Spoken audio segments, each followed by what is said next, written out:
petals drift lazily over the grand, sprawling architecture of the royal castle. Mylene strides gracefully into a lavish bedroom, her long dress trailing behind her. Approaching the grand bed, she offers a polite morning greeting to her slumbering betrothed. The young man begins to stir, his eyes barely opening against the bright morning light. She drops into a flawless curtsy, presenting a picture of perfect, dutiful elegance. Startled by her sudden presence, Crown Prince Loic fully wakes as she formally addresses him. Confirming her identity, she seamlessly transitions into discussing the morning's menu. Leaning closely over his resting form, she casually drops the chilling news that his breakfast soup has been poisoned. Inexplicably unfazed, the prince pulls her down into a cozy, affectionate embrace. He acknowledges the deadly assassination attempt with barely a second thought. Ignoring his romantic affection, Mylene methodically reports the locations of 2 more hidden assassins lying in wait. She warns against his planned inspection route, advising him to avoid the deadly ambush altogether. Gently touching her face, Loic coldly orders the imprisonment of the treacherous minister who altered his schedule. Throwing the heavy bed curtains wide open, the prince sits up as the brilliant sunlight pours in. He leans in affectionately, wrapping his arms securely around his startlingly stoic fiancée. He praises her exceptional skills, specifically highlighting her deadly grace of assassination. Looking at her with genuine warmth, he offers his deep and sincere gratitude. She accepts his thanks but internally reminds herself that acting as his protector is merely her role in a contract-based marriage. As she rests her hand against his back, she reinforces her cynical belief that his affection is a lie. She convinces herself that even this tender morning hug is nothing more than a calculated performance. Loic continues to smile warmly, completely oblivious to the cold, businesslike boundaries she maintains in her mind. While he stands up to stretch in the morning light, Mylene contemplates the harsh realities of their unforgiving society. Despite her internal distance, she allows him to hold her close in the quiet peace of the royal bedroom. She remembers how the entire nation celebrated when the crown prince was blessed with the powerful grace of lightning. In this world, the grace bestowed at age 5 dictates a person's entire future, perception, and social standing. Mylene sits stiffly beside the prince as he finishes dressing, the difference in their perceived values lingering heavily in the air. She vividly recalls her own tragic awakening, when panicked citizens pelted her with debris and branded her a killer. High society recoiled in horror, lamenting how a promising daughter of the prestigious Elvesilis family could receive the horrifying grace of assassination. Stained with mud and tears, young Mylene realized she never asked for a power that supposedly only existed to kill. Trembling under the weight of constant humiliation, she cried out for the parents who had suddenly turned against her. Unwilling to care for a cursed child, her parents cruelly plotted to marry her off to rid themselves of the burden. Faced with absolute abandonment, the heartbroken little girl finally made a life-altering decision. Wiping her tears, she sprinted forward with a newfound, desperate resolve to survive. She accepted the harsh truth that she had to learn how to live entirely on her own. Swinging a heavy axe to chop wood, she relentlessly trained and studied to prepare for the inevitable day she would be cast out. Forcing herself to endure cruel bullying from other noble girls, she locked away her emotions until her face became an unreadable blank slate. Even when physically assaulted with a thrown book, she maintained an unbreakable, icy indifference. When a thug dared to attack her, she effortlessly pinned him to the ground with terrifying, calculated precision. Her emotionless efficiency earned her the dreaded monikers of the fairy tale villainess and the ice-cold Death Reaper. It was during one of these violent encounters that she first crossed paths with the enigmatic crown prince. Kneeling over her subdued attacker, she suddenly paused as a powerful new presence approached. The terrified man screamed, but a calm voice broke through the chaos, instructing him not to be afraid. To her absolute shock, the stranger recognized that she used her deadly grace for a noble cause, sparing lives instead of taking them. Stunned by his perceptive words, she listened as he boldly declared he would make the subdued attacker his knight. Smiling gently at her, Loic confessed that he had been searching for someone exactly like her for a very long time. Overwhelmed by the first words of validation she had ever received, Mylene stared at the man in pure disbelief. Reaching out his open hand, the prince declared that he desperately needed her unique, deadly strength. Looking out over the castle spires, Loic confessed that he was constantly being targeted by unseen enemies. Turning away with a somber expression, he admitted that he had already come to terms with the very real idea of his own death. Flashing a brave smile, he swore he was ready to sacrifice his life if it meant protecting his people on the battlefield. Crown Prince Loic casually mentions that someone likely intends to assassinate him before next month's coronation, prompting a stunned Mylene to point out his shockingly nonchalant attitude. Turning back with a solemn expression, he explains that dying due to internal family conflict is simply an unbearable fate. Staring at the prince in awe, Mylene listens intently as he vows that even if his own relatives despise him and plot his murder, there are still innocent people he is sworn to protect. Flashing his signature warm smile, Loic cheerfully declares that this dangerous situation is exactly where her unique grace comes in, leaving Mylene to marvel at the immense burden he carries on his shoulders. Stepping toward the large glass window, she immediately demonstrates her value by identifying a nearby tree as the perfect sniper vantage point to target him with a bow. Maintaining her vigilant watch, she internally reviews the mechanics of her dreaded grace of assassination, acknowledging that her extraordinary talent grants her the precise ability to sense the exact who, when, and where of any murder plot. Unfazed by the imminent danger, the prince reaches out to gesture toward her collar, casually noting how the thin lining of her aristocratic dress provides the perfect concealment for a poison needle. Outside the castle walls, a hidden assailant shifts stealthily in the shadows, their sinister grin flashing as they prepare to strike. Delighted by her flawless tactical assessment, Loic laughs brightly and praises her incredible foresight. Without warning, a masked assassin violently crashes through the glass pane right where they were standing, forcing Mylene to instinctively draw a concealed curved blade to intercept the falling threat. Left utterly speechless by the chaotic, shattered aftermath, Mylene stares blankly ahead as the dust settles around her pristine dress. Reaching out to gently hold her hand, the Crown Prince earnestly insists that her terrifying grace is actually the very strength destined to protect his life. Reflecting on their bizarre partnership over the following month, she realizes how strange he is for never hesitating to keep her close while they flawlessly fended off a relentless barrage of traps, explosions, and ambushes. Navigating the treacherous waters of high society, Mylene vividly recalls enduring hateful glares from jealous noblewomen when Loic boldly introduced her at a lavish party as his official fiancée. Struggling through a formal waltz, a flustered Mylene confesses she has never danced with anyone before, to which the prince playfully teases her for being such a terrible partner.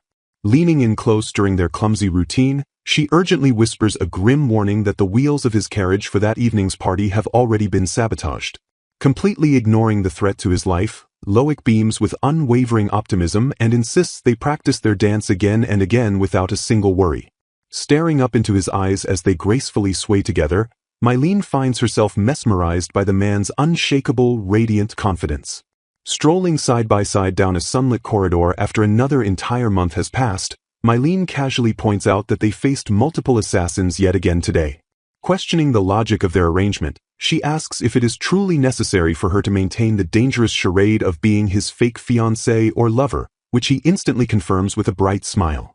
Sighing heavily at his endless cheerfulness, she demands to know how he can possibly keep smiling with so many deadly threats looming as his crucial coronation draws near. Matching his stride, she pragmatically explains that flirting and whispering sweetly is a tactical necessity to quietly handle assassins, warning that exposing her true role as his bodyguard would only put him in greater peril. Stepping closer to justify her actions, Mylene logically explains that physical closeness is her only method of conveying their fake romance to the public, since she fundamentally cannot express genuine emotion on her face. Surprised by her sudden, hyper-realistic dedication to the charade, a visibly flustered Loic admits he never expected her to get so deeply immersed in her role. Closing the gap between them until they are inches apart, the prince gazes fondly into her eyes and gently teases her about her supposed inability to express emotion.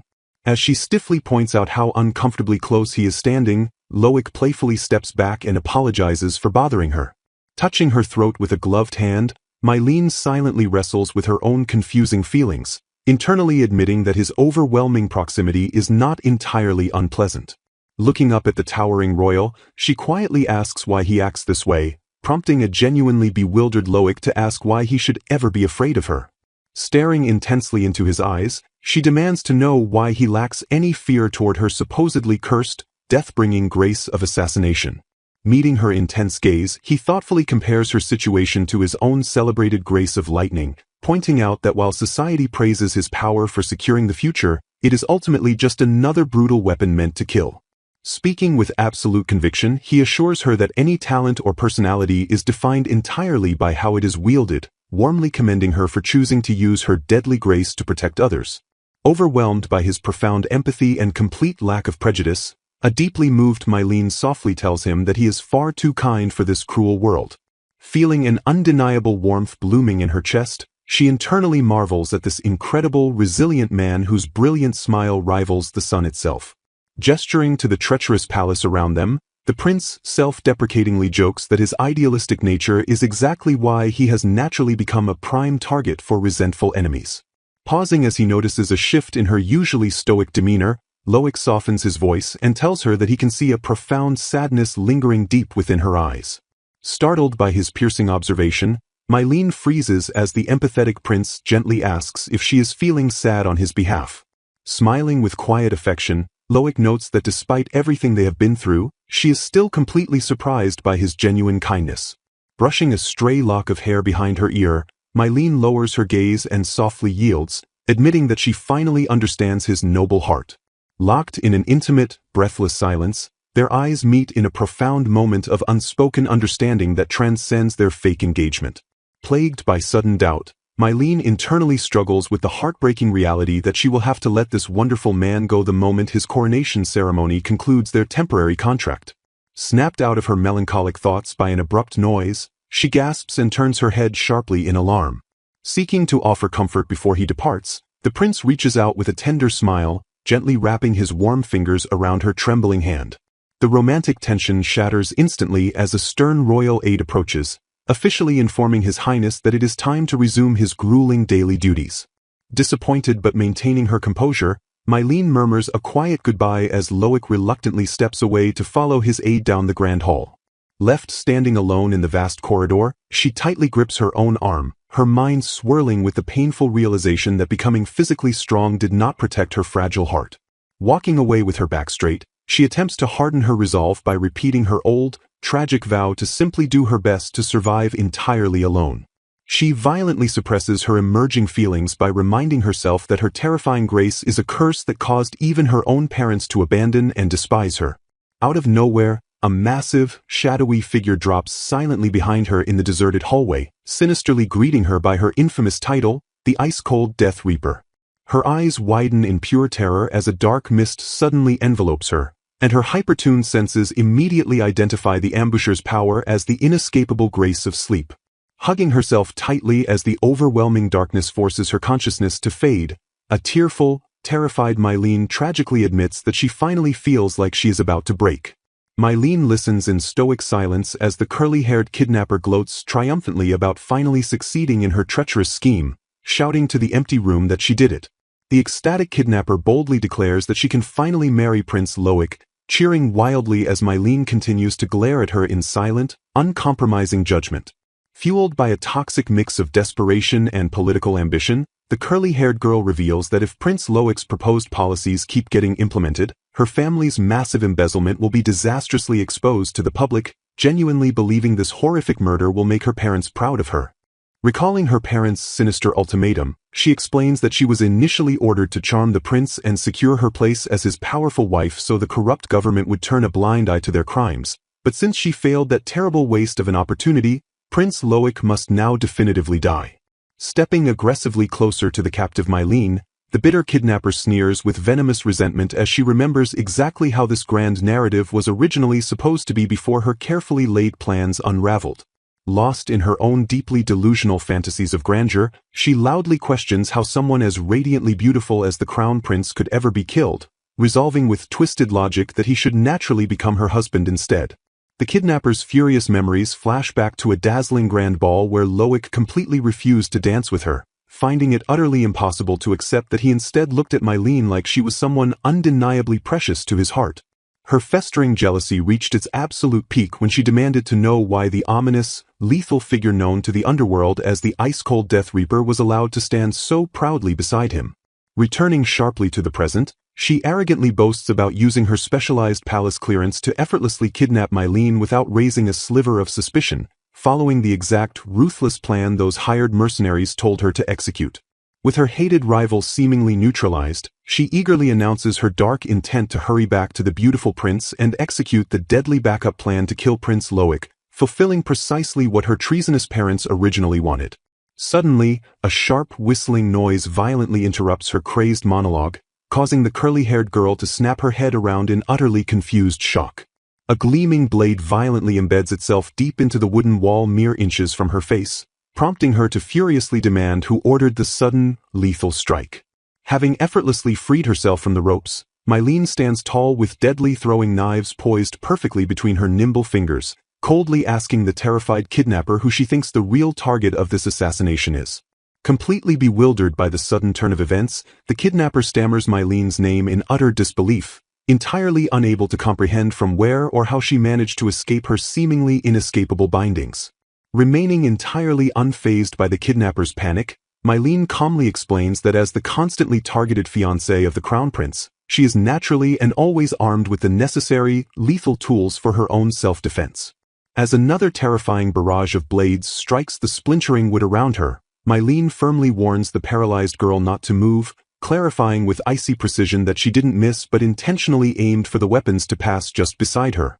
The curly-haired girl screams in sheer, unadulterated terror but quickly attempts to desperately mask her fear, boldly claiming that Mylene won't easily scare her just with that chilling, emotionless face.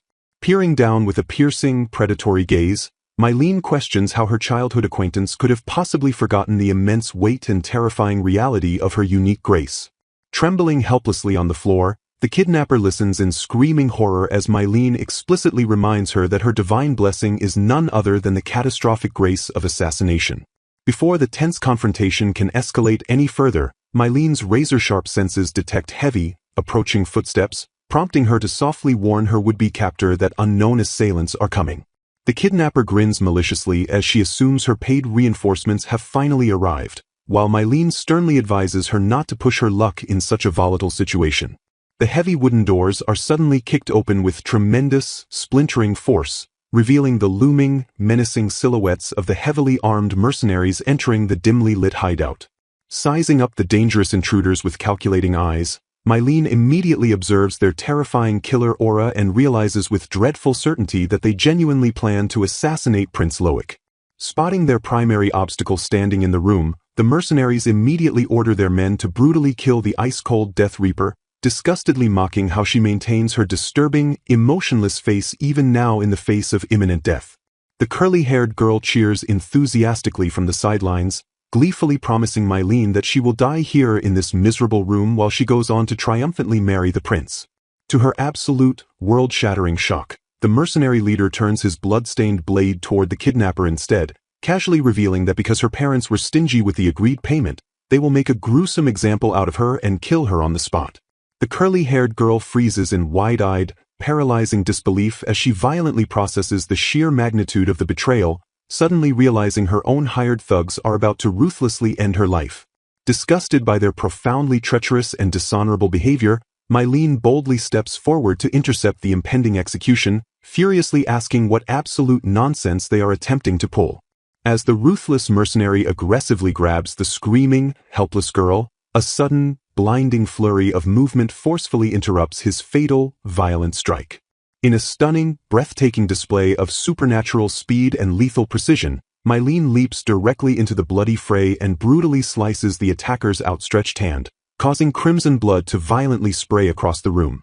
Standing protectively in front of her former, trembling kidnapper with her shining blades drawn, Mylene calmly but firmly urges the weeping girl to stay grounded amidst the explosive chaos.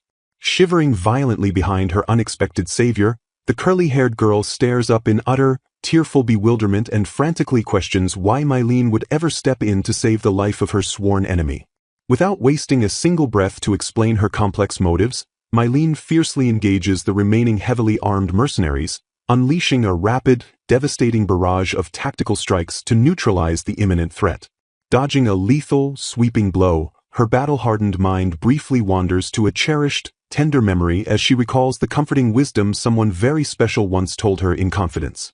Mylene expertly sweeps the legs out from under a massive, charging attacker, utilizing her unparalleled agility to overpower the stunned men as they loudly curse her unnatural strength and skill. Remembering Prince Loic's gentle reassurance that her fearsome grace of assassination could actually be used to protect innocent people, she fights with a renewed, fiery purpose for the only person she truly has in this world. Blocking a heavy, bone-crushing sword strike from an incredulous thug, Mylene frustratedly notes how incredibly difficult it is to wage a full-scale fight while actively holding back from dealing fatal blows. Despite the overwhelmingly bleak odds, she remains fiercely and stubbornly determined to capture the assailants alive, knowing she desperately needs to extract critical information about the rest of the hidden assassins. A battered mercenary vehemently curses her relentless skill, but Mylene stands her ground with unwavering, ironclad resolve, refusing to let them pass even as she severely restricts her lethal force.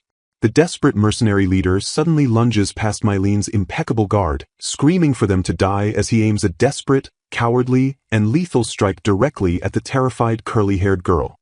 Reacting with explosive, lightning speed, Mylene physically shields the shrieking girl, pulling her incredibly close to ensure her rival's miraculous survival amidst the brutal, unrelenting onslaught. Just as the intense battle reaches its absolute breaking point, Prince Loic violently bursts into the destroyed room, his handsome face etched with absolute panic as he desperately screams Mylene's name. A final, agonizing scream echoes through the bloody chamber as the remaining, lingering threat is swiftly and violently neutralized. Dropping her bloodied weapons to the floor, a battered and deeply exhausted Mylene collapses into Prince Loic's desperately waiting arms, softly and tearfully apologizing for the terrifying ordeal. Prince Loic frantically inspects her delicate face, his voice trembling with overwhelming, raw concern as he desperately asks if she is seriously hurt. Looking up into his beautiful, deeply worried eyes, Mylene's heavy heart aches as she realizes just how desperately and relentlessly Prince Loic had been searching for her. She softly rests her bruised head against his sturdy shoulder, feeling a profound, sinking pang of guilt as she silently acknowledges that her secretive actions were incredibly selfish. Prince Loic holds her safely and securely against his chest, entirely unfazed by the grotesque, bloody carnage surrounding them as long as his beloved fiancée is finally secure in his embrace. Staring blankly at a discarded, blood-soaked dagger on the ruined floor, Mylene deeply laments that Loic was dragged into this filthy, violently dangerous world solely because he is her fiancé. Tears welling uncontrollably in her normally stoic eyes, she blames herself entirely for the harrowing events, genuinely believing she is the sole reason his bright life has been violently pulled into her inescapable dark shadows. Prince Loic tenderly cups Mylene's face in his hands, his eyes filled with overwhelming relief and deep affection as the immediate danger finally passes. Gazing back with tear-filled eyes, Mylene softly interrupts the prince to express the profound emotions suddenly swelling in her heart. She passionately confesses that for the very first time in her life, she found true happiness and realized her deadly power could actually be used to protect someone she deeply loves. Pulling her close, Prince Loic listens intently as she tearfully admits that he is the sole reason her tremendous strength finally has a genuine purpose. Completely overwhelmed by her heartfelt confession, Loic blushes deeply as he silently absorbs the heavy weight of her absolute, unwavering devotion. Unable to contain his surging emotions, the prince firmly wraps his arms around her slender frame in a desperate, incredibly loving embrace. Leaning his head affectionately against hers, Loic tenderly asks for her forgiveness while vowing that he will never be able to let her go again. The battered couple remains tightly locked together amidst the lingering chaos, finding absolute solace and peace solely within each other's protective arms. Caressing her flushed cheek, Loic gently murmurs that even when she is completely silent, her beautiful, blushing expressions reveal absolutely everything she feels. Smiling down at her with pure, unadulterated love, the handsome prince confidently declares that her silent language is perfectly clear to his heart. The deeply romantic scene peacefully transitions to the majestic royal palace standing tall and proud beneath a bright, sunny sky. Sometime later, the kingdom erupts in joyous celebration as Mylene is finally and officially announced to the public as the beloved future wife of the crown prince. The grand festivities safely reach their peak during Prince Loic's magnificent coronation ceremony, solidifying his undeniable right as the official heir to the kingdom's throne. Dressed in resplendent royal attire, the newly crowned prince and his beautiful fiancée consistently lean close to whisper sweet nothings to one another, their obvious harmony captivating the entire crowd. Rumors joyfully spread among the awestruck citizens that the couple's magical connection is so incredibly powerful that thunder mysteriously echoes even on perfectly sunny days whenever they share a secret whisper.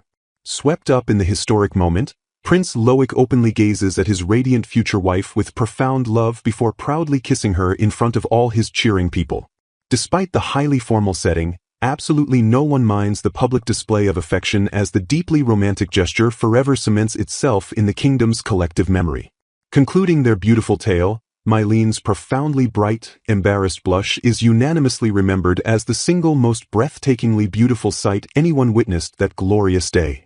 In a completely different reality, a young girl stares into an ornate mirror in sheer horror as she suddenly realizes she has been mysteriously reborn as the absolute worst possible character in a fictional world.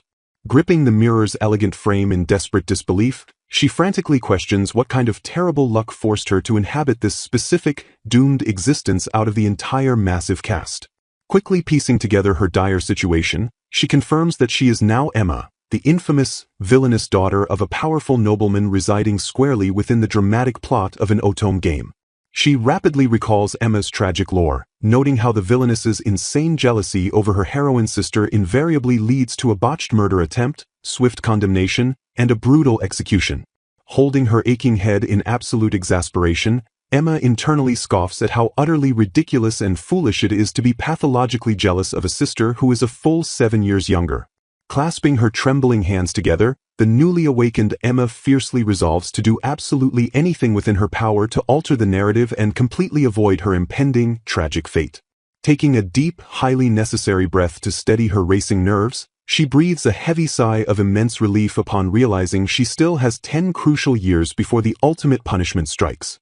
Calculating her precious timeline, she confirms that her current body is exactly 15 years old, granting her a full decade to permanently change the horrific event scheduled for her 25th birthday. While rationalizing that simply avoiding Sela's murder should theoretically save her, Emma nervously worries about the terrifying possibility of an invisible narrative compulsion forcing her to instinctively repeat the original villain's deadly mistakes. A stark wave of anxiety crashes over her as she remembers several recent, impulsive outbursts where she acted exactly like the original, haughty Emma before fully regaining her modern self-awareness. Formulating a desperate survival strategy, she decides to seek out Rafe, the undeniably strongest character in the entire game, aiming to secure him solely as her personal bodyguard rather than an assassin. She vividly recalls the game's dark lore, remembering how the original Emma adopted the orphaned Rafe for his sheer magical power and stunning beauty only to cruelly mistreat him as a literal slave. Determined to completely rewrite their toxic dynamic, Emma vows that she will never force him to murder her sister, intending instead to build a loyal, fiercely protective bond with the powerful boy. Despite grappling with a heavy, uncomfortable surge of guilt over manipulating a child's fate, her overpowering, desperate instinct to survive at any cost ultimately wins out. However, her cold, purely pragmatic plan immediately begins to crumble the very second she actually sets out to execute her grand strategy.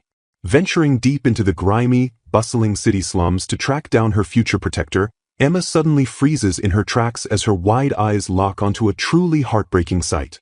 Sitting entirely alone against a cold brick wall, the supposedly overpowered Rafe is revealed to be nothing more than a bruised, incredibly tiny, and pitifully filthy street child. A heavy, stunned silence falls between them as the elegantly dressed noblewoman simply stares down at the deeply impoverished boy, her preconceived, strategic notions utterly shattering. Her heart aches painfully as she takes in his fragile, incredibly skinny frame, realizing with shocking clarity that the legendary in-game powerhouse is currently just a highly vulnerable, neglected boy.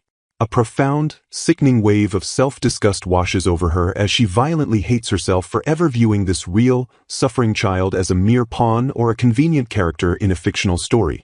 Instantly abandoning every selfish, calculated plan she originally had, Emma's entire worldview shifts as she resolves to genuinely and selflessly help the battered boy. Dropping gracefully to her knees on the dirty alley floor, she offers the bewildered child a warm, highly respectful smile and formally introduces herself.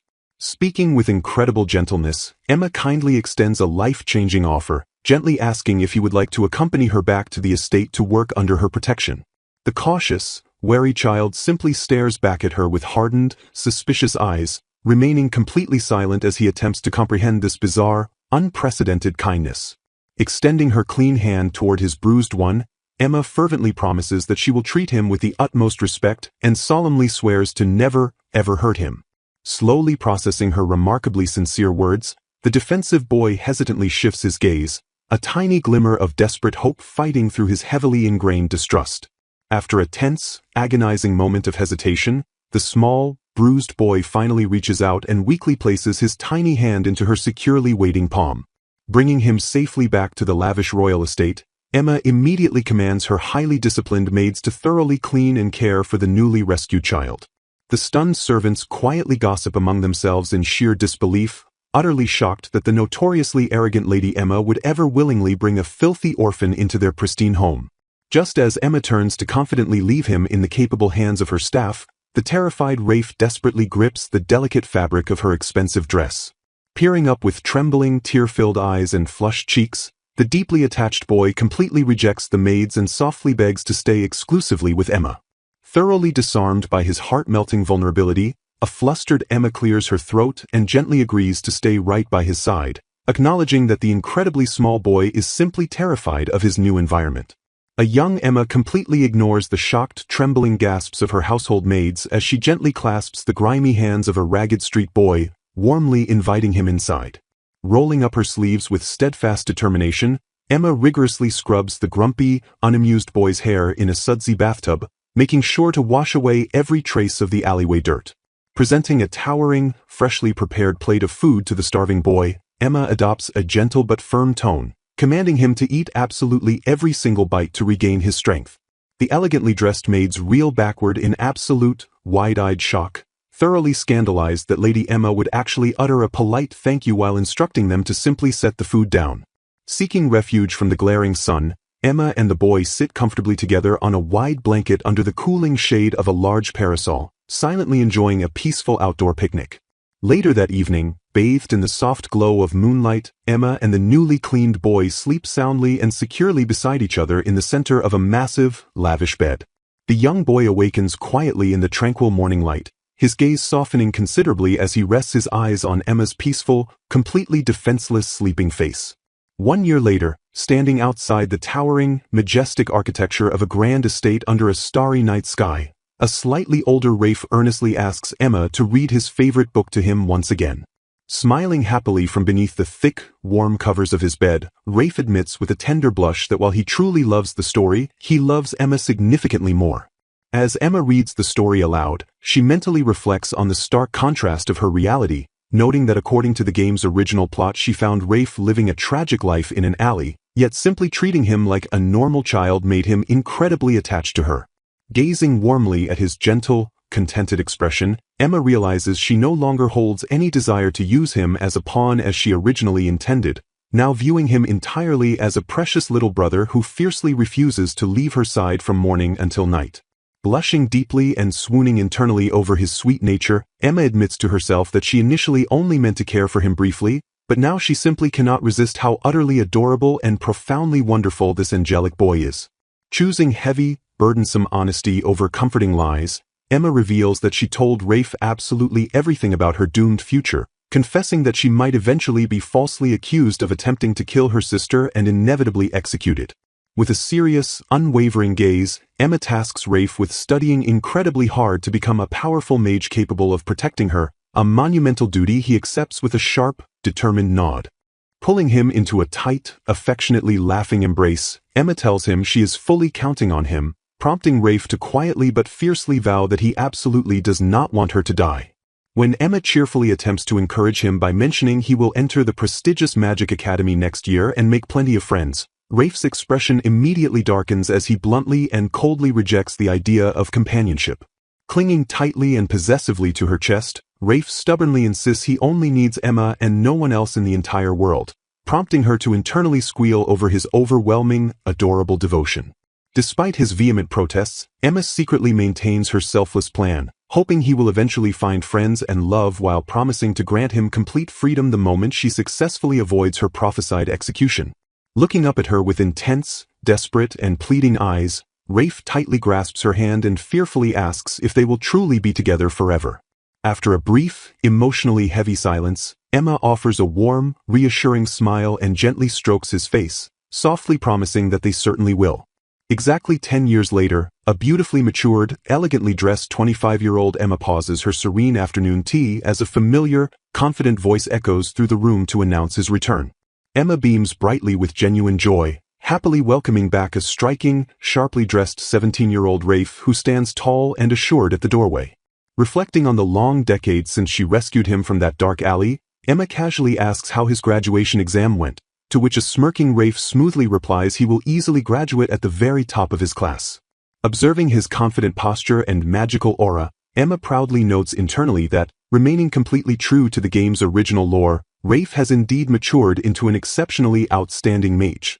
A sudden, sickening wave of anxiety hits Emma as she realizes only a single month remains until her scheduled condemnation, causing her to hyperventilate slightly despite knowing she hasn't committed any evil acts or interacted with the prince or her sister. Immediately noticing the sudden, fearful shift in her demeanor, Rafe drops his casual attitude, watching her with a quiet, piercingly intense focus. Stepping closer to offer his unwavering support, Rafe firmly declares that he is right here, promising with absolute certainty that he will protect her no matter what terrifying obstacles come their way. Tipping his head slightly with a look of deep concern, Rafe asks Emma what is wrong, wondering why she has suddenly adopted such an overwhelmingly serious and fearful tone. Deeply moved and immensely comforted by his steadfast loyalty, Emma silently thanks Rafe from the bottom of her heart for always trying his absolute best to safeguard her. She solemnly acknowledges the heavy, invisible burden he carries, acutely aware that Rafe spent the last 10 grueling years rigorously training his magic simply because she once asked him to protect her. Emma solidifies her silent, noble resolve, swearing to herself that once she safely navigates this impending ordeal, she will finally grant him the immense wealth and total freedom he rightfully deserves. Forcing a cheerful smile despite her deeply aching heart, Emma looks at a downcast Rafe and warmly tells him that she wants him to live exactly as he pleases and find true happiness after this is all over. Rafe sits completely frozen, his mind spiraling into a devastatingly dark place as he tragically misinterprets her selfless kindness to mean she simply wouldn't care if he was permanently gone from her life. Hastily masking his profound inner turmoil, Rafe forces a bright, dismissive laugh and claps his hands together, smoothly assuring a deeply confused Emma that it is absolutely nothing to worry about. Completely ignorant of his emotional devastation, Emma blissfully daydreams about enjoying a wonderfully free life in this new world, just as a series of violently loud knocks echo from the front door, demanding Lady Emma Traylor. An armored, imposing knight aggressively breaches the peaceful estate, loudly declaring her immediate, unavoidable arrest in the name of the first crown prince for the attempted murder of his fiancée, Lady Selah Traylor. Emma sits frozen in her elegant chair, her eyes wide with unadulterated shock as a trembling, thoroughly confused gasp escapes her parted lips. Escaping the sudden siege on the estate, Rafe violently drags a heavily cloaked Emma through the dense, unforgiving darkness of the woods as they desperately flee from their relentless pursuers. The quiet forest suddenly erupts with aggressive, echoing shouts as heavily armed guards spot her cloak through the trees, loudly yelling coordinated orders to aggressively cut off their only escape route. Panting heavily and stumbling over the rough terrain, Emma panics over how many soldiers have tracked them this time, while Rafe calmly and coldly instructs her not to worry. Moving with lethal, terrifying confidence, Rafe readies his magical stance and promises in a dangerously calm tone to take care of every single one of their attackers right away. Clinging desperately to her hood in absolute despair, Emma realizes with horror that the game's cursed, unyielding narrative forced her arrest anyway, completely ignoring her absolute innocence.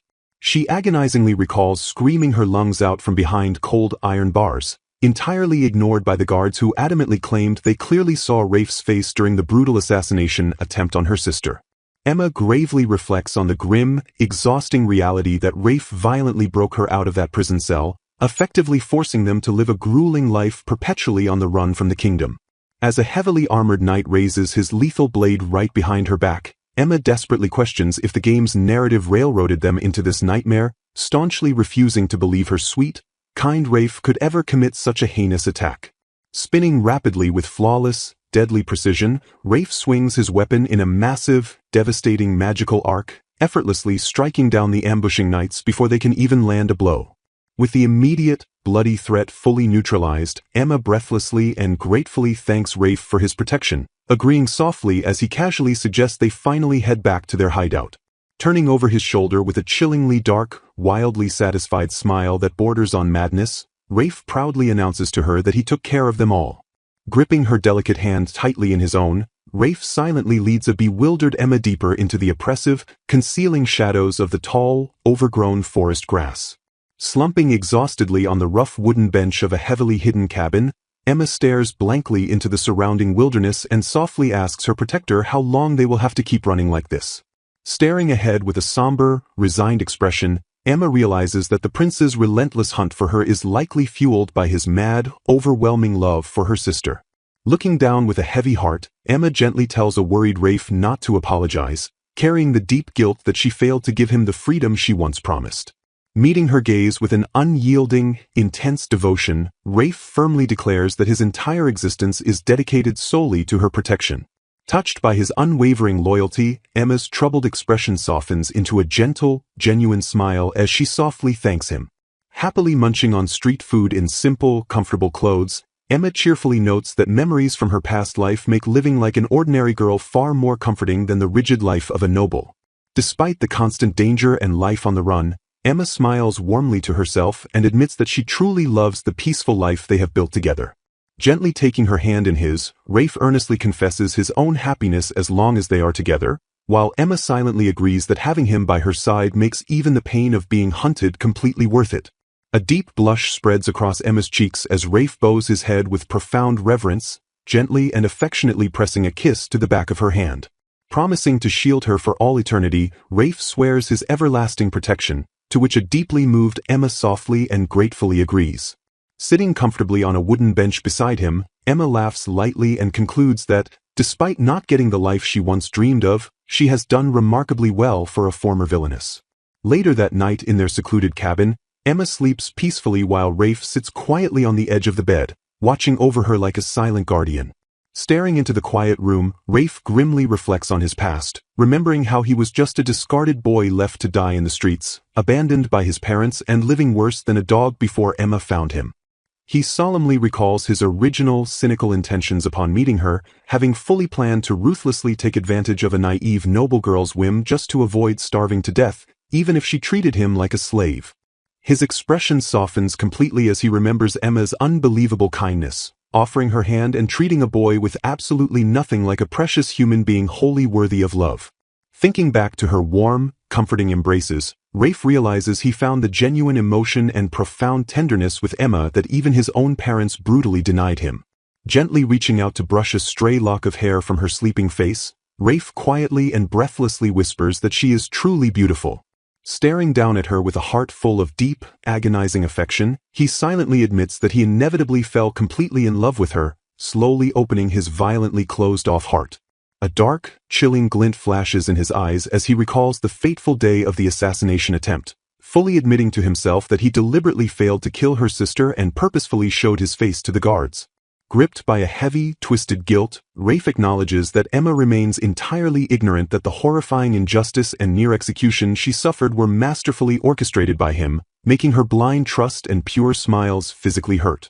Knowing the rigid class divide between a street-raised orphan and a noble's daughter, Rafe spirals into dark despair, absolutely convinced that if life ever returned to normal, she would inevitably marry a noble and leave him behind forever. A terrifying, obsessive shadow falls over his handsome face as he rationalizes his twisted actions, ruthlessly deciding that he must systematically strip away everything from her life if he wants to remain permanently by her side. Fully aware of his own monstrous hypocrisy, Rafe acknowledges the terrible, unforgivable things he is doing to the very woman who saved him and gave him a life. Smiling with a manic, desperate devotion, Rafe silently begs for her forgiveness, swearing that he will gladly pay any horrifying price or commit any sin if it guarantees he can stay by her side. Leaning closely over her vulnerable, sleeping form, Rafe vows with a chilling, unshakable finality that he will stay with her forever, no matter what it takes. In a sudden, jarring flashback to a grand ballroom, the crown prince violently points his finger at a stunned noblewoman, loudly declaring the complete annulment of their engagement in favor of wedding the saintess. Crown Prince Ivan furiously brandishes the royal seal of succession on his hand, arrogantly screaming that a woman who refuses to smile even once is fundamentally unworthy of him. Standing beside the furious prince, the sweet-looking saintess offers a deeply mocking, triumphant smile as the prince claims he heard everything regarding Alexia's supposed crimes directly from her. The prince ruthlessly accuses a completely bewildered Alexia of secretly harming the fragile saintess out of pure, petty jealousy, leaving the duke's daughter entirely speechless. The heavy, crushing weight of the prince's devastating public accusations strikes the composed noblewoman, violently shattering her perfectly maintained public facade. Driven by absolute arrogant righteousness, the prince triumphantly declares his new lover the holy maiden by divine revelation, while loudly branding Alexia before the entire court as a wicked noble villainess. The absurd, condemning title strikes Alexia like a physical bolt of lightning, violently shaking her to her very core and completely upending her reality. The catastrophic word villainess echoes deafeningly in her mind, forever staining her spotless reputation and completely destroying her future in a single breath. Oblivious to the truth, the foolish prince tightly embraces the smirking saintess, loudly praising her for being so merciful and forgiving despite the terrible mistreatment she supposedly suffered. As the saintess dramatically claims she is sure Alexia didn't mean to push her down the stairs or poison her, Alexia flashes back to horrific moments where the saintess herself happily drank poisoned tea and gleefully caused her own accidents. Putting on a flawless, tearful performance of absolute purity, the saintess begs the enraged prince not to lay any blame on Lady Alexia, cementing her victimhood. Instead of collapsing in despair at the prince's screaming insults, Alexia grips her chest as her heart begins to pound with wild, inexplicable excitement, feeling as if she has been waiting her entire life to hear herself condemned as a villainess. Mentally recounting her exhausting, suffocating life, she remembers how she had been shackled by an engagement to Prince Yvonne since childhood, spending every single day drowned in royal duties. Staring wide-eyed at the furious prince, a sudden, euphoric realization washes over Alexia as she views this catastrophic public humiliation as a literal blessing from the gods. She sacrificed her youth to master etiquette, history, and politics, flawlessly suppressing every ounce of her own emotion just to properly support her foolish fiancé and become the perfect future queen. Having endured mountains of grueling, thankless work because she truly believed it was her strict duty as his fiancé, she finally realizes with crushing clarity that her immense sacrifices were entirely meaningless. Whenever the lazy prince whined that inspection tours or politics were too annoying or boring, Alexia silently and diligently stepped up to manage the entire country in his stead. Bathed in a glorious, imaginary heavenly light surrounded by cherubs, Alexia clasps her hands together in pure ecstasy, joyfully accepting that her true destiny was never to be a queen, but to be the glorious noble villainess. Completely shattering her submissive, emotionless facade, Alexia steps forward with incredible, radiating confidence and sharply calls out the prince's name. Flashing a brilliant, genuinely happy smile that completely stuns the entire court, Alexia proudly and graciously accepts the title of noble villainess as if it were a high honor. Leaving the prince and his new lover completely baffled, Alexia happily lifts her heavy skirts and casually agrees to the annulment without a single shred of hesitation or sorrow. The narrative flashes back slightly to the nervous prince boldly declaring his true love to the imposing, heavy-hearted king, who sternly questions if his foolish son has truly thought this disastrous annulment through. Blinded by his own arrogance and the saintess's sweet words, the prince firmly insists to the king that a divine revelation has chosen the saintess to lead him and the country to true happiness. Dropping her innocent act entirely in her own mind, the reincarnated saintess smirks wickedly, plotting to systematically conquer the hearts of every male character since she has memorized every single route of this dating sim game. A grizzled, serious-looking man named Ryuk watches the unfolding disaster, solemnly deciding to keep his mouth shut and let the foolish events play out exactly as ordained. Back in the present, a fully liberated Alexia throws her head back and laughs with pure, unbridled joy, joyfully preparing to fully embrace the magnificent role of the villainess granted to her by the heavens. Alexia smiles deviously, declaring she's been watching her servant closely all along. Her servant, Ryuk, standing by the window, formally acknowledges that he is fully aware of her intense scrutiny. With a thrilling gleam in her eye, Alexia reveals her exciting new role as a noble villainess, finding her previous traditional duty as the prince's fiancée to be incredibly dull.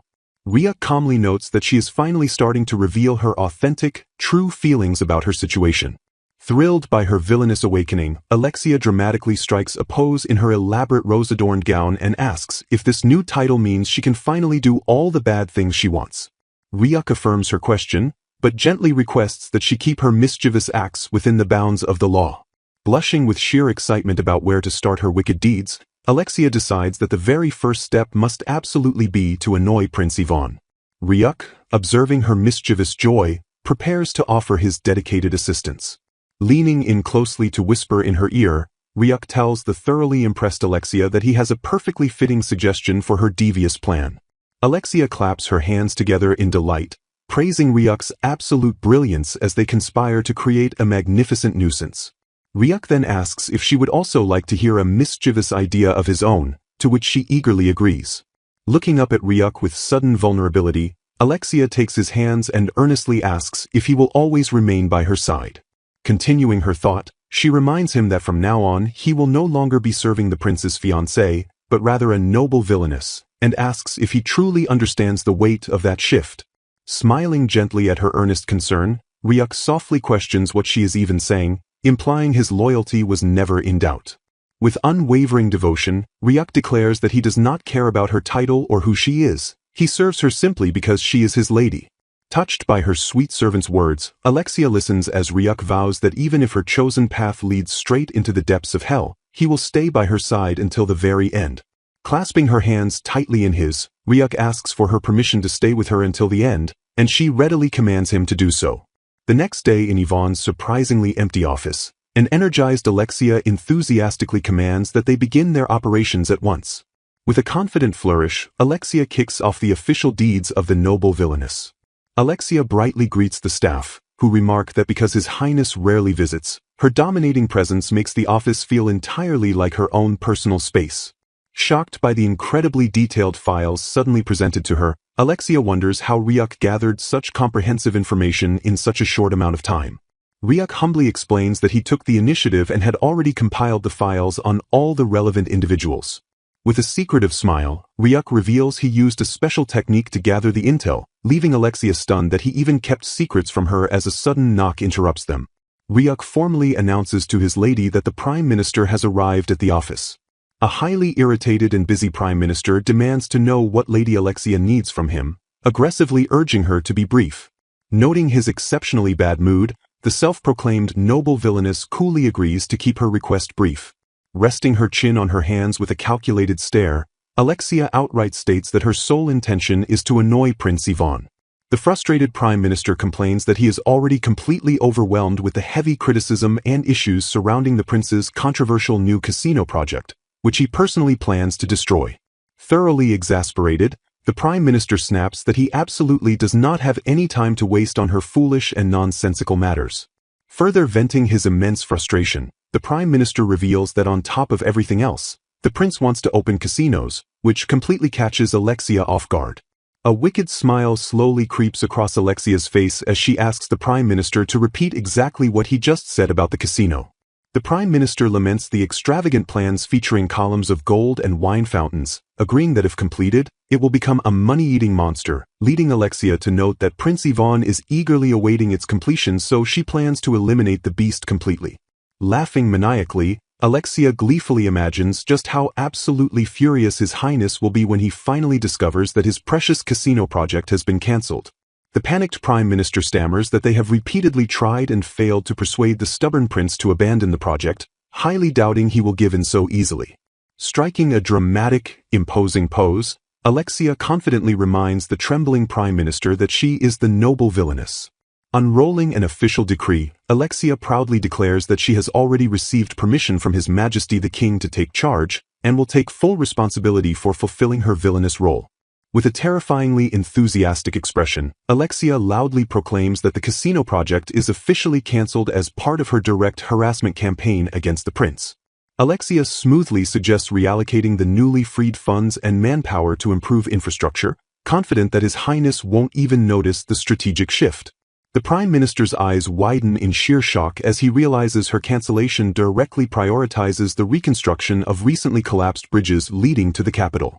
Completely stunned by her hidden benevolence, the Prime Minister silently wonders if she is secretly prioritizing the people's well-being above all else. Beaming brightly, Alexia praises the Prime Minister and tells him she is counting on him, to which he respectfully agrees to proceed with her exact orders. With a sly wink, Alexia gives one final, strict condition. He must make absolutely sure that His Highness learns nothing about her involvement in this matter. Ryuk praises his lady's brilliant decisions, noting they will greatly diminish public anger toward the royal family, though Alexia modestly claims she was merely trying to annoy His Highness. Elsewhere, a group of lazy knights are seen sleeping and laughing boisterously, proving to be exactly the kind of corrupt unit expected. Observing the chaotic, undisciplined mess of corrupt nobles close to the prince, Alexia realizes the situation is somehow even worse than she initially expected. Stepping out from behind a pillar with Ryuk, an assertive Alexia forcefully commands the entire lazy unit to stop slacking off immediately. One of the few earnest knights fiercely yells at his lazy peers to train more seriously, reminding them that they are the ones burdened with protecting the people when the kingdom faces danger. A corrupt noble mocks the earnest knight for talking like a real commoner, telling him to play knight on his own because they are of noble lineage, while the earnest knight demands they act worthy of serving the kingdom. An arrogant, muscular knight approaches Alexia and Ryuk, mockingly asking if she plans to criticize their policies since they are under the direct command of Prince Ivan, who is unfortunately no longer the knight commander. The corrupt knight suddenly recognizes Alexia as the pitiful villainess abandoned by the prince and creeps intimately close, offering to keep her company if she's lonely. The corrupt knight groans in sudden pain as a confrontation sparks. The earnest knight furiously intervenes, stepping between the creep and Alexia, aggressively warning the corrupt man not to lay a single hand on her. Acting with swift and absolute authority, Alexia points directly at the offending men, declaring that the corrupt knights will leave the court today and never return. With cold finality, she directly dismisses the shocked Viscount from his position without hesitation. Turning her attention to the brave, earnest knight, Alexia notes that his courage to stand up to nobles despite being a commoner makes him exactly the type of person Prince Ivan despises, while acknowledging his reputation as the strongest among them. Acting on behalf of His Majesty the King, Alexia officially appoints the stunned commoner knight as the brand new commander of the royal guard. Alexia confidently tells the stunned knights that Prince Ivan's disapproval doesn't matter because stopping her is already impossible. Beaming brightly under a shower of sparkles, Alexia reminds the shocked men that she is a noble villainess who has already obtained official permission from His Majesty the King. Ryuk gently advises Alexia to be mindful of her surroundings, expressing genuine fear that the corrupt nobles she antagonized might hold a dangerous grudge. Changing the subject to brighter news, Ryuk notes that the new commander is a serious man who will surely be a great help to the kingdom and to his lady. With a playful, confident smile, Alexia turns to Ryuk and asks if he won't simply be the one to protect her instead. Ryuk bows gracefully with a warm smile, vowing without hesitation to protect her even if it costs him his life. Though she finds his sweet devotion charming, Ryuk's eyes burn with fierce rage as he declares that the very thought of anyone targeting her completely disgusts him. Strolling through a dense forest, Alexia questions if they will really find their target out here, prompting Ryuk to confidently assure her that the perfect person for her next harassment campaign is waiting inside. They pause in the wilderness, staring up at the massive, jagged opening of a shadowy cave. Several months pass in peaceful silence as delicate flower petals drift gently through the air over the grand royal castle. Inside the sunlit palace, nobles excitedly chatter about the highly anticipated announcement of Prince Ivan finally being named the crown prince. Despite the excitement, some onlookers quietly lament the irresponsible fool's ascension, feeling deeply uneasy about a king ruling without the capable Lady Alexia by his side. A flustered noble remarks that he has never seen Alexia wearing such a revealing dress before as Ryuk silently escorts her forward. Alexia walks gracefully through the murmuring crowd, stunning everyone with a beautiful, shoulder-bearing gown elegantly adorned with blooming roses. Sitting heavily upon his grand throne, the king addresses the eager crowd, announcing that despite the recent commotion, he has finally decided on his true successor.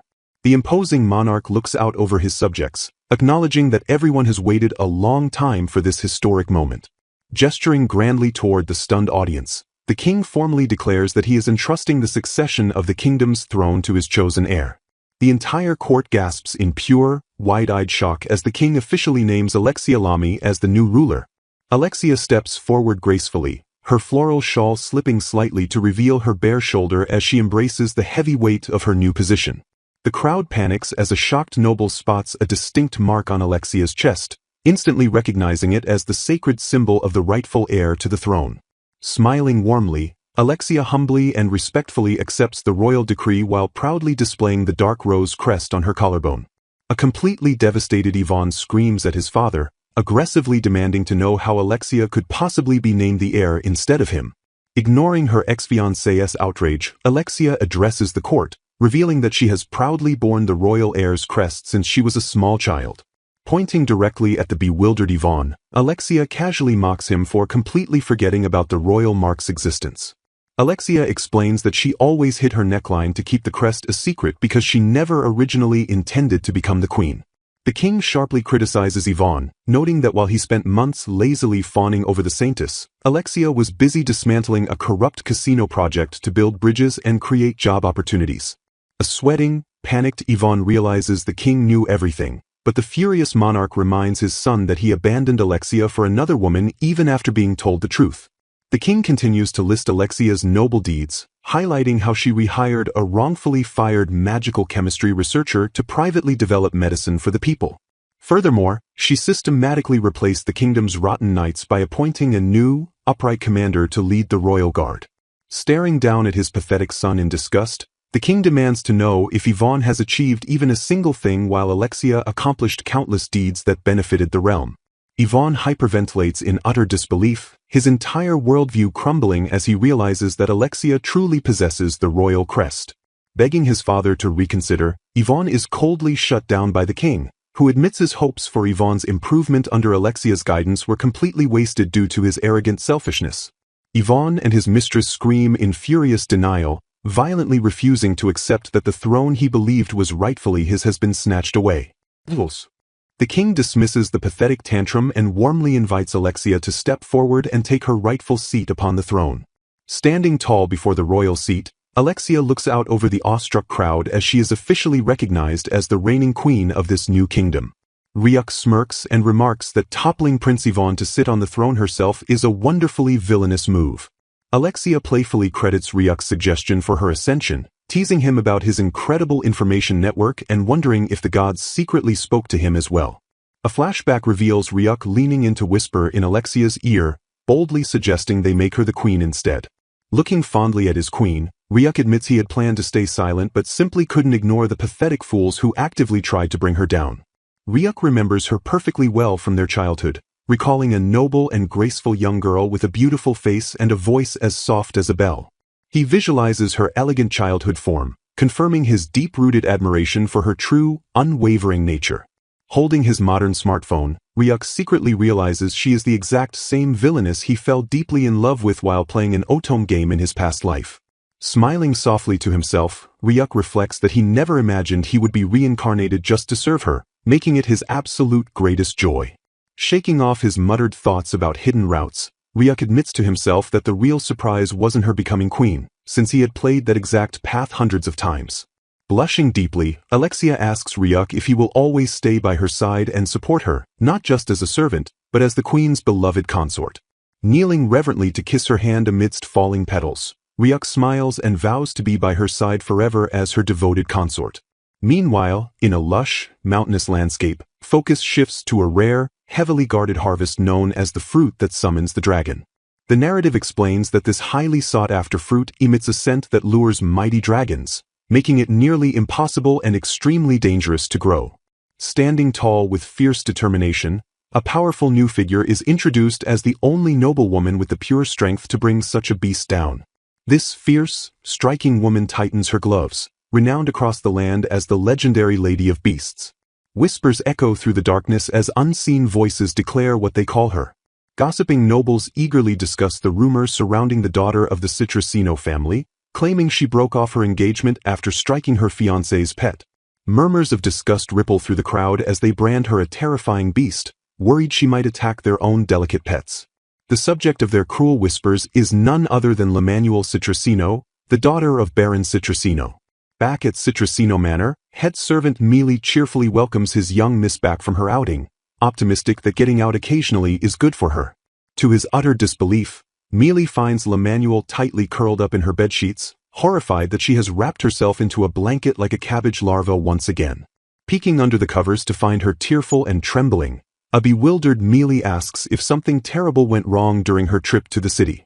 Rolling away into a tight ball of despair, L'Emanuel cries that she can never go outside again as her loyal servant laments her larval state. Clutching the blanket around her face, she sobs that the entire city calls her a monster and gossips about her broken engagement, leaving her convinced no one will ever marry her. The story shifts back to a month prior, where Camber Escorbinado confidently asks a nervous L'Emanuel if she is alright while the crowd praises her grace. Wanting to show off, Camber presents a large, fiercely chained dog, bragging that the creature used to be a savage and untamable beast. Despite the animal's low growls, Camber arrogantly claims that his rigorous training has made it perfectly gentle. Suddenly, the massive beast snaps its restraints and lunges violently toward a terrified L'Emanuel with a terrifying roar. Reacting with pure instinct, L'Emanuel launches herself into the air to protect a cowering maid from the vicious animal attack. Landing gracefully, she immediately checks if anyone was hurt while the defeated beast whimpers on the ground. A stunned silence falls over the crowd as they whisper about her abnormal strength, wondering how she effortlessly took down a wild dog and making Camber look foolish. His pride completely shattered, a furious Camber screams at L'Emanuel, calling her a beast for humiliating him in front of high society. Back in the present, Mealy furiously defends her past actions, pointing out that she prevented a disaster and condemning Camber's childish choice to break off their engagement. Mealy passionately insists she should hold her head high and ignore the insults, but a defeated L'Emanuel quietly agrees with the cruel rumors. Tears streaming down her face, she confesses that she truly feels like a beast because normal noble girls do not knock out rabid dogs with a single punch. Legend explains that the Citrusino family cultivates Dragonia lemons, a special fruit that attracts dragons, requiring their bloodline to develop superhuman strength to fend off the mythical beasts. The memory of her public rejection resurfaces, replaying the moment Camber immediately annulled their engagement in front of everyone. Camber's harsh words echo in her mind as he cruelly thanked goodness for discovering her savage strength before the wedding, declaring no man would ever choose her.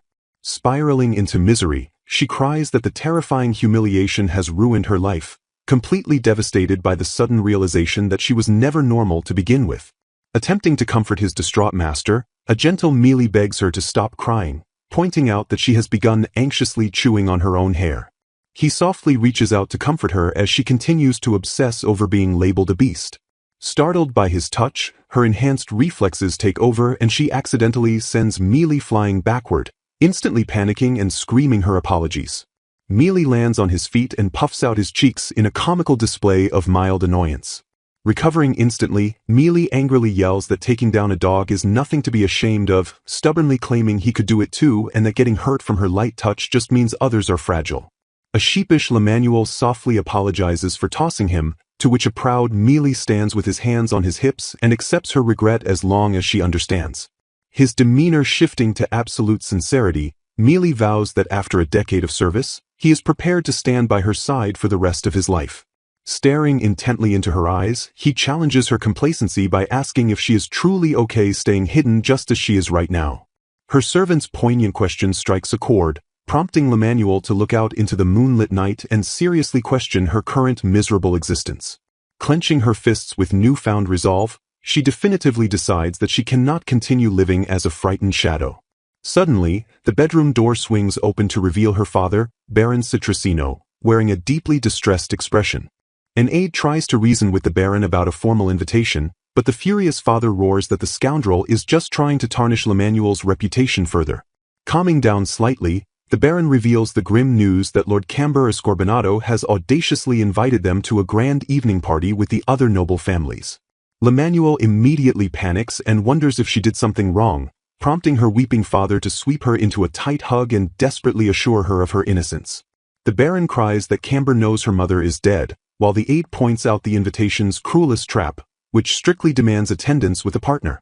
L'Emanuel quickly realizes the political trap set before them, knowing that whatever choice they make will end up staining her father's noble name. She understands that refusing a prestigious family's invitation is a social death sentence, but attending without a partner will just invite further mockery. Crushed by guilt for causing her beloved father even more political trouble, Mealy's challenging words echo in her mind and push her toward a terrifying decision. While her furious father vows to completely ignore the insulting letter and rip it to shreds, a determined fire suddenly ignites in L'Emanuel's eyes. Interrupting his tirade, she confidently declares that they do not need to worry about the strict partner requirement because she already has someone in mind. Standing tall, L'Emanuel definitively announces to the stunned room that she will face her bullies and attend the evening party. With dramatic flair, she points a finger directly at her loyal servant and names him as her official escort.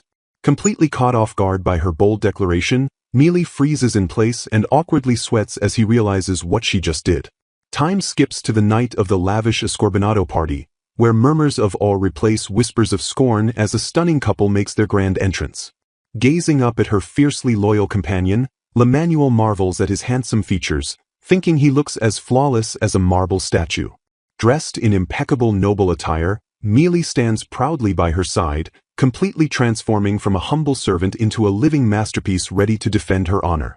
Head servant Mealy, though dressed as a noble, continues to vow his unwavering support for L'Emanuel's every decision.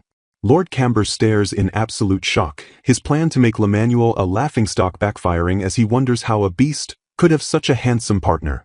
The other noble guests are equally stunned, frantically whispering to one another as they try to identify which prestigious house Mealy belongs to. Internally, Mealy feels absolutely hideous and sweating from the pressure, admitting he never expected L'Emanuel to take the charade this far. L'Emanuel repeatedly apologizes in a panic for causing him trouble, recalling how her father felt at ease once he knew Mealy was by her side. Lord Camber approaches with a sneer, mockingly claiming he would have welcomed L'Emanuel properly had he known she was actually attending. Feigning a peace offering, Camber asks for a dance and suggests they forget the past for tonight's unrestrained party. His true intentions are dark, as he plans to scream that she is a beast in front of everyone the very second her hand touches his. L'Emanuel trembles and refuses to take his hand, prompting a frustrated Camber to demand why she is hesitating.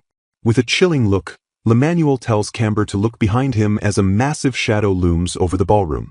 A monstrous dragon suddenly shatters the glass, letting out a deafening roar that sends the party into chaos. Glass shards fly as the nobles scream in terror, wondering how a legendary dragon could possibly have found its way into the mansion. Mealy realizes the truth as the scent of Dragonia lemon blossoms fills the air, recognizing the illegal trees only the Citrusino family is allowed to grow. Panic reaches a fever pitch as guests scream for Lord Camber to save them from the intruder. The realization hits the crowd that Dragonia blossoms must be hidden somewhere within the mansion, acting as a lure for the beast. The dragon effortlessly decimates the mansion's guards, leaving Lord Camber cowering on the floor as they run out of ammunition. Desperate voices cry out to Camber as the dragon prepares its final strike. Stepping into the fray, L'Emanuel spreads her arms to shield her former fiancé from the dragon's deadly claws. Mealy screams for L'Emanuel to get away, unable to understand why she is concerned with saving a man who humiliated her. L'Emanuel remains steady despite her trembling, facing down the massive predator as Camber watches in disbelief. Camber's cowardice turns into greed as he shouts for L'Emanuel to use her monstrous fist to crush the dragon, promising to cancel the annulment if she saves him. Mealy finally snaps and tells Camber to shut up, declaring that the arrogant noble understands nothing about L'Emanuel. With burning eyes, Mealy demands that Camber stop insulting her further, defending the woman he has served for a decade. Mealy explains that her strength comes from her kindness, the same kindness that forced her to endure pain and wounds in silence to protect others. L'Emanuel looks back with tears in her eyes, softly begging her father and Mealy not to blame Lord Camber for his actions. Mealy continues his impassioned speech, stating that if L'Emanuel isn't ordinary, it is only because she is kind to a painful degree. L'Emanuel cries as she apologizes for not being a normal person that Camber could love, still blaming herself for the failed engagement. She stands ready to strike, the profile of her curled hair set against the terrifying silhouette of the dragon. Mealy interrupts her self-loathing with a bold declaration, stating that if she is looking for someone who truly loves her, he is standing right in front of her. He begs her to believe him, swearing that the strength born from her kind heart is greater than the strength of any beast. Empowered by Mealy's love, L'Emanuel delivers a devastating blow to the dragon's chest, the impact echoing through the ruined hall. The massive beast is sent reeling, its scales cracking under the force of her strike. L'Emanuel lands gracefully, her curls bouncing as the nobles watch her feet in stunned silence. The dragon falls before the beast of Citrusino, finally defeated by the strength of a kind heart. The noble guests are left in disbelief as they realize an enormous dragon was taken down with a single blow from her hand. Camber is left with nothing but regrets as he watches the woman he threw away be hailed as a hero. A thunderous applause erupts from the crowd as the noble guests look at L'Emanuel with new eyes. The nobles crowd around her, calling her brave and incredible as they thank her for saving their lives. L'Emanuel breaks into tears, finally overwhelmed by the first time in her life people have looked at her with admiration instead of fear. The chaotic night finally comes to an end as the sun begins to rise over the damaged estate. Justice is served as Camber Escorbinado is exiled from the nobility after it is revealed he secretly grew Dragonia lemons out of greed. The sweet and sour scent of the illegal lemons drifts away on the breeze, marking the end of Camber's ambition. From that day on, no one ever dared to call L'Emanuel Citrusino a beast again as she walks happily with Mealy by her side. Elsewhere, a new drama begins as the son of a marquis is confronted by a new noble lady. Lady Tanya Lugentime declares that she cannot be engaged to a bully, setting a new precedent for noble relationships. Tanya officially breaks off her engagement, leaving her fiancé in a state of absolute shock. The Marquis's son tries to deny the bullying, but Tanya refuses to listen to any more excuses. A young lady named Mora comes forward in tears, confirming the mistreatment she suffered at the hands of the arrogant noble.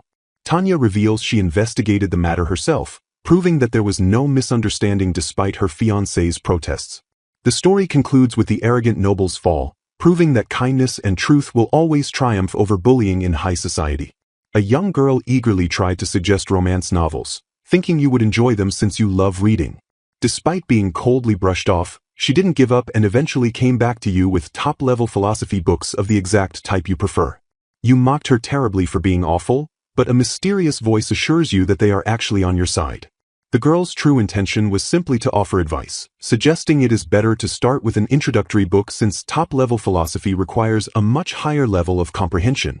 Witnesses found it disgusting and unbelievable to be lectured by someone in such a miserable state, noting she has nothing aside from her studies and is now even accused of bullying. They declared it utterly unacceptable to make such a beautiful girl cry because of an ugly, boring girl who knows absolutely nothing but books. The accused girl tearfully insisted she was only being honest, while her cruel critics scoffed at how she dared attend a party looking like that with thick glasses and tightly braided hair. A handsome prince-like man proudly announced that a beautiful and gentle woman is the only one who truly deserves to stand by his side.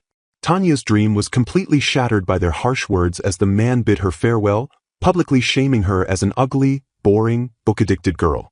Despite giving her absolute best every single day without caring about appearances, her sincere wish to be a worthy fiancé to the Marquis's family went to complete waste. 2 days passed with Lady Tanya refusing to eat anything, leading the worried maids to whisper outside her door that the shock must have been overwhelmingly painful. Trapped in her despair, a devastated Tanya tearfully wondered what she should possibly do next. The anxious maids feared her broken heart might drive her to do something terrible, but Lord Nigel calmly assured them she was not that kind of lady. Reflecting on her past, Tanya recalled being obsessed with books since youth and remembered the day she was first invited to the Marquis family's estate as a fiancé. Entering the grand estate, she discovered a dreamlike place that instantly made her heart race like never before. It was an incredible private library built by the former Marquis himself, a man who loved books and spent his entire life collecting writings from all over the world. From that day on, she immersed herself entirely in books and engrossed herself in knowledge, wanting to be a girl worthy of that magnificent library while not caring about her thick glasses or modest appearance. Snapping back to the present, she wept over how she ended up with this cruel fate, prompting a man to explain that the reason was because she didn't care about these things in the first place. Startled by the sudden voice, Tanya whirled around to see a gently smiling Lord Nigel standing right inside her room. Lord Nigel calmly explained that he knocked first but didn't hear a response, so he simply let himself in. Nigel, the advisor to the Count's family, sighed in disappointment at the unfortunate sight of a Count's daughter eating walnuts directly from a jar without any restraint. Flustered by his sudden appearance, Tanya hastily shoved the lid back onto her glass jar of snacks. She quickly apologized to Lord Nigel, who simply placed a hand on the chair and gestured for her to go ahead. Tanya awkwardly stammered that she was in this state because she was accused of bullying, an excuse Nigel swiftly dismissed as an insufficient reason. Nigel pressed further, demanding to know if she truly didn't understand the real reason her engagement was broken off and how things turned out this way. When she mumbled that she saw nothing special, he challenged her to think about what she actually sees when she looks at herself in the mirror. He urged her to specifically remember what the Marquis's son told her, firmly telling her to set the fake bullying accusation aside.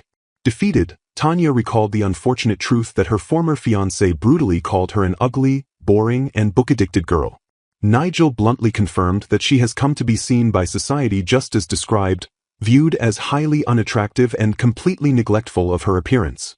Using a clear metaphor, he explained that no matter how great a book's content is, most people simply won't want to read it if the cover isn't appealing. The core problem, he stressed, is that this unappealing cover is exactly how she is perceived, completely regardless of her brilliant true self.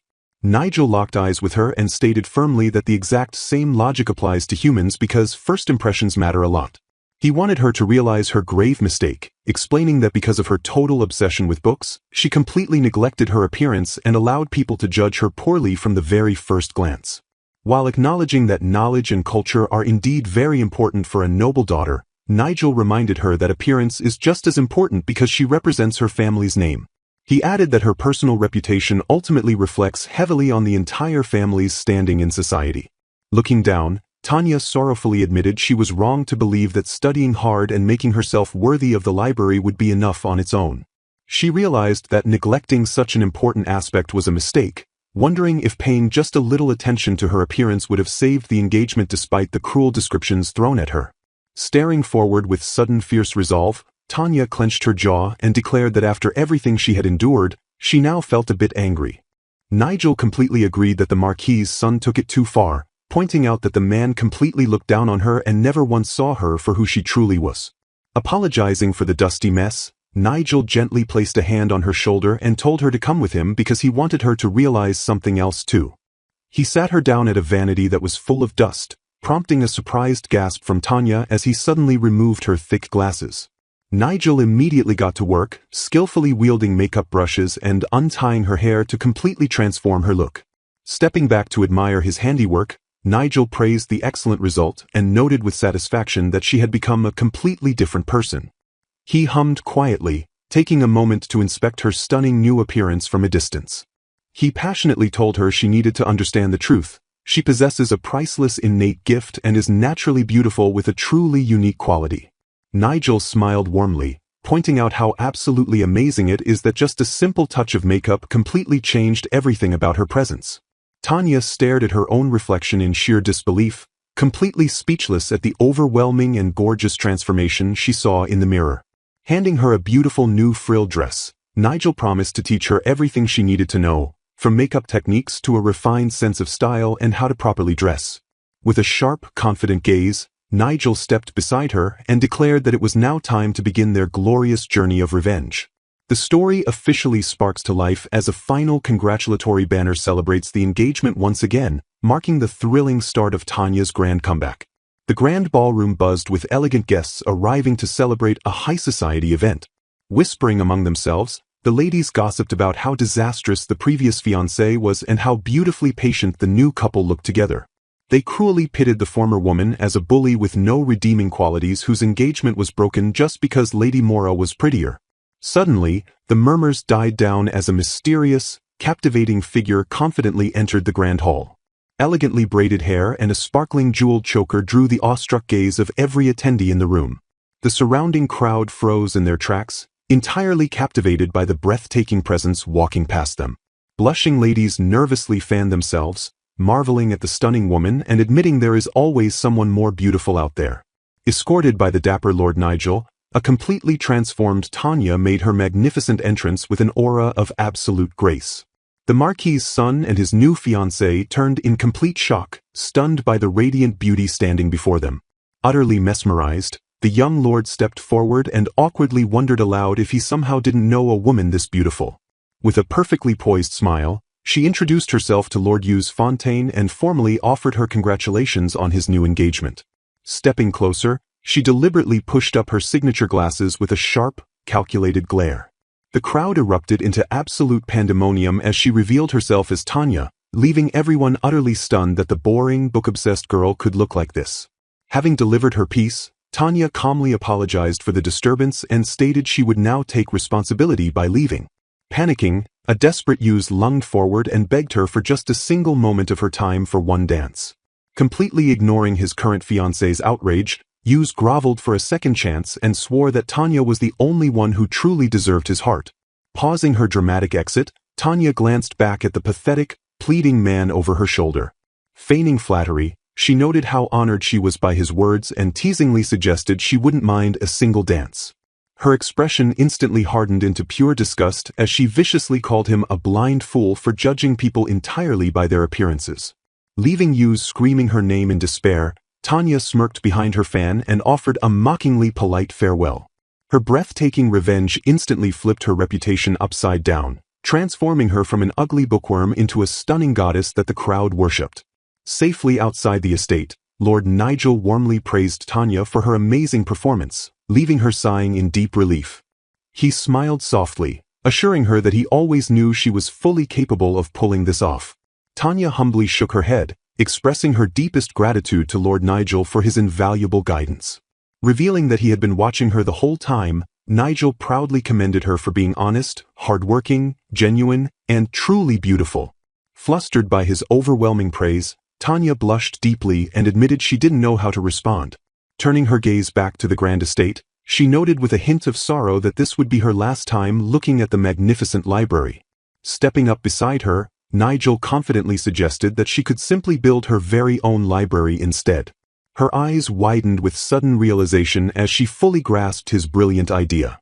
Still reeling from the suggestion, she softly asked if it was truly possible to have a library meant just for her. Hope blossomed across her face as she eagerly questioned if such a wonderful dream could actually become a reality. Swearing his absolute loyalty, Nigel gently took her hand and vowed to dedicate his entire life to helping her build it. Tanya happily accepted his lifelong devotion, deeply honored to rely on him for a long time to come. Though building her dream library wouldn't happen overnight, it was no longer just a distant fantasy for her. Meanwhile, in a vastly different setting, a dark liquid swirled ominously inside a shallow ceremonial bowl. A sinister girl held out the bowl and coldly commanded her older sister, Masho, to drink the poison and die. Tears welled up in Masho's deeply sorrowful eyes as she let out a quiet, trembling gasp. Surrounded by fading flowers, she tragically wondered what she had been doing with her life all this time. Her tragic tale traces back to Akitsu Island, a mysterious land located at the far left edge of the world map. The island is governed by two noble bloodlines, the imperial lineage handling politics, and the priestess lineage overseeing sacred rituals. Through divine power, the priestess listens to the voice of the heavens to maintain the vital balance between humankind and nature. Working in tandem, the emperor uses the physical strength of humans to rule the sprawling lands below. However, a crisis struck the island when the elder priestess passed away just a month ago. The sacred sun-shaped mark transferred to a very young girl named Su, marking her as the heaven's next chosen priestess. Because the heavy duties were impossible for a mere child to bear, the family needed a powerful spiritual proxy to support her. Sitting before the estate elders, Masho was formally ordered to act as the substitute priestess until little Su grew up. Understanding the immense weight of the role, a determined Masho prepared to take on her family's sacred burden. Bowing deeply with full respect and humility, she formally accepted the heavy duty placed upon her shoulders. From that day forward, she dedicated her life entirely to serving the gods as the island's temporary priestess. Unfortunately, she faced harsh mockery from nobles who viciously laughed at her as a fake priestess entirely unable to hear the voice of the gods. The overarching theme of a fake priestess. The crowd mercilessly mocks the red-haired priestess, calling her a shameful defilement who uses strange fortune-telling, unlike the beautiful black-haired priestesses before her. She politely apologizes to the restless people, asking them to wait a little longer because they are currently very busy. Serving as an almost unheard-of substitute for the rightful priestess, she endures painfully harsh treatment from everyone around her. She silently washes clothes outside in the bitter cold, bearing the physical toll of her lowly status without complaint. As Su approaches, Masho reflects on the deep humiliation, strict training, and heavy burden of duty she faces at the palace. Su looks up from behind her decorative fan, showing deep concern for her older cousin. Su notices Masho's red, hurting hands, but Masho quickly reassures the young girl that she is completely fine. Masho silently introduces her much younger cousin, Su, as the true rightful priestess who inherited the sacred mark. Envisioning a bright future, Masaho knows the tender-hearted Su will grow up to be a fine priestess who embraces the weak and grants them peace. Driven by profound love, Masaho firmly resolves to bear all pain, no matter how hard it gets, entirely for Su's sake. A sharp voice suddenly yells out for Su, interrupting their quiet bonding moment. An elder aggressively reminds Su not to forget her place as the rightful priestess, while Su defends Masaho by saying she was just worried about her. Furious, the elder strikes Masaho, demanding the worthless substitute know her place and stop speaking to Su. Su cries out in utter distress for her older sister as the blow lands. Before Masaho can fall to the ground, a tall guard catches her and gently asks if she is all right. Looking up in surprise, Masaho softly recognizes her savior as Tusai. Tusai shoots a terrifying, silent glare at the abusive elders, freezing them in their tracks. As Masaho thanks him, the elders grumble about insolent guards and mockingly declare Masaho will be useless once Su officially takes over. Escorting her away, Tusai angrily points out that the other servants neglected their duties again, forcing Masaho to do the work herself. He insists those who overstep should be punished because she is still a priestess, but Masaho peacefully accepts the disrespect as just another trial. Smiling brightly, Masaho vows to try harder to become worthy, believing everyone is just anxious because they lack a rightful leader. Tusai stares at her in absolute disbelief, astounded by her impossibly kind-hearted nature. Masaho reminisces that she first met Tusai shortly after she assumed the heavy role of the temporary priestess. On that pivotal day, Tusai formally introduced himself as her new servant and personal guard. She immediately noticed his dark eyes, which were filled with unshakable determination and resolve, perfectly matching his silk black hair. Unlike the other servants who looked down on her with false respect, Tusai was different, displaying a confident stance, sincere words, and formidable martial skills despite his youth. Riding together in a carriage, Masaho asks Tusai to recount their schedule, which includes visits to the Shinsha temple, orphanage, and hospital. Staring at his dependable back, she realizes he is the very first person she can truly trust. Catching her warm expression, Tusai turns back and directly asks why she is smiling. He points out she already knew the schedule, demanding to know why she even bothered to ask him. Masaho playfully replies it was just in case she remembered wrong, since making a mistake would be highly troublesome. Sighing heavily, Tusai asks if she thinks it is